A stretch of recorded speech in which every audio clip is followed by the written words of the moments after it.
Hello students, welcome to our online classes. हमने पिछली video में अर्थ के आधार पर शब्द के भेद को पढ़ा तथा समझा था। आज की इस वीडियो में हम प्रयोग के आधार पर शब्द के भेदों को जानेंगे। प्रयोग के आधार पर शब्द दो ही प्रकार के होते हैं, विकारी शब्द और अविकारी शब्द। विकारी शब्द को पढ़ लेते हैं। विकारी शब्द कुछ शब्दों के रूप में प्रयोगानुसार कुछ परिवर्तन आ जाता है। इस परिवर्तन को शब्दों में होने वाला विकार भी कहते हैं। यह विकार लिंग, वचन, कारक अथवा पुरुष से उत्पन्न होता है। देखिए, विकारी शब्द होता है, अगर हम किसी शब्दों का प्रयोग करते हैं उसमें क्या होता है कि कुछ परिवर्तन करने पड़ते हैं, कुछ परिवर्तन आ जाते हैं। अब वो परिवर्तन किसकी वजह से आते हैं? वह लिंग, वचन, कारक, पुरुष आदि की वजह से उसमें परिवर्तन हो जाते हैं। तो ऐसे शब्दों को हम क्या कहते हैं? विकारी शब्द कहते हैं। जैसे लिंग के अनुसार मैं आपको बता देती हूँ, लड़का खड़ा है। अब यहाँ पर लड़का खड़ा है और जैसे ही मैंने लिंग परिवर्तन किया, पुल्लिंग से स्त्रीलिंग किया, तो लड़की खड़ी है। यहाँ पर का को और ड़ा को मैंने की और ली में बदल दिया है। उसी प्रकार वचन में लड़की खेल रही है, एक वचन है। अब जैसे ही यहाँ पर और लड़कियां आई या एक से ज्यादा लड़कियां आई तो बहुवचन हो गया। तो लड़कियां खेल रही हैं, उसमें भी परिवर्तन हुआ है, लड़की से लड़कियां हुई है। वैसे ही कारक के अनुसार लड़का जाता है, लड़का जाता है। अब मैंने यहाँ कहा लड़का जाता है, अगले वाक्य में मैंने कहा लड़के को जाने दो। यहाँ पर को कारक का मैंने प्रयोग कर लिया है। उसी प्रकार इसमें और इसमें क्या हो गया? कारक के अनुसार भी परिवर्तन हो गया है। पुरुष, वह पुरुष के अनुसार वह आता है, वे आते हैं। अब पुरुष यहाँ पर एक वचन था, अब ये पुरुष बहुवचन बन गया। तो इस प्रकार से क्या होता है, उस वाक्यों में कुछ शब्दों का में परिवर्तन हो जाता है लिंग, वचन, कारक और पुरुष के अनुसार। ऐसे शब्दों को हम विकारी शब्द कहेंगे। अब विकारी शब्द के चार प्रकार के होते हैं। जो विकारी शब्द होते हैं वह चार प्रकार के होते हैं: संज्ञा के अनुसार, सर्वनाम के अनुसार, विशेषण के अनुसार और क्रिया के अनुसार।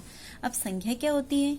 संज्ञा की परिभाषा हम सभी जानते हैं। किसी व्यक्ति, वस्तु, स्थान, भाव आदि के नाम को संज्ञा कहते हैं। जैसे मैंने यहाँ लिया जय, राम, रतलाम, मंदसौर।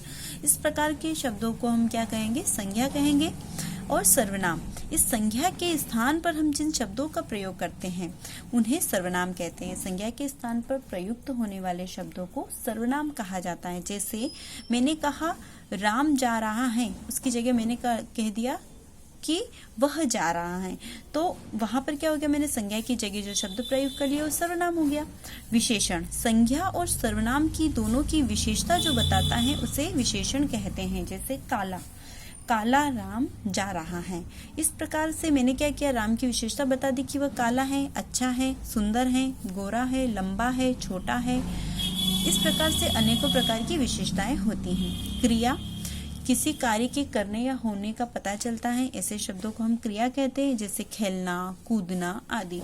तो विकारी शब्द क्या होते हैं? इन चार प्रकार के होते हैं। अगला है अविकारी शब्द। अविकारी शब्द जिन शब्दों में लिंग, वचन और कारक के प्रभाव से कोई विकार परिवर्तन नहीं होता।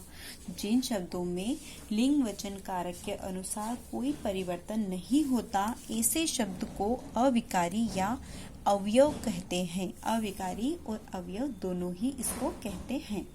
जैसे यह भी चार प्रकार के होते हैं, ठीक है? क्रिया विशेषण, संबंध बोधक, समुच्चय बोधक और विस्मयादि बोधक। यह चार प्रकार के होते हैं। अब क्रिया के लिए हम देख लेते हैं: अचानक, जब, अब, तब, कभी, बार बार आदि। जब हम किसी वाक्य में इन शब्दों का प्रयोग करते हैं, चाहे वह स्त्रीलिंग हो, पुल्लिंग हो, एक वचन हो, बहुवचन हो, कारक कोई सा भी प्रयोग किया गया है, परंतु इन शब्दों में किसी भी प्रकार का परिवर्तन नहीं होता, ठीक है? इसलिए यह अविकारी शब्द है।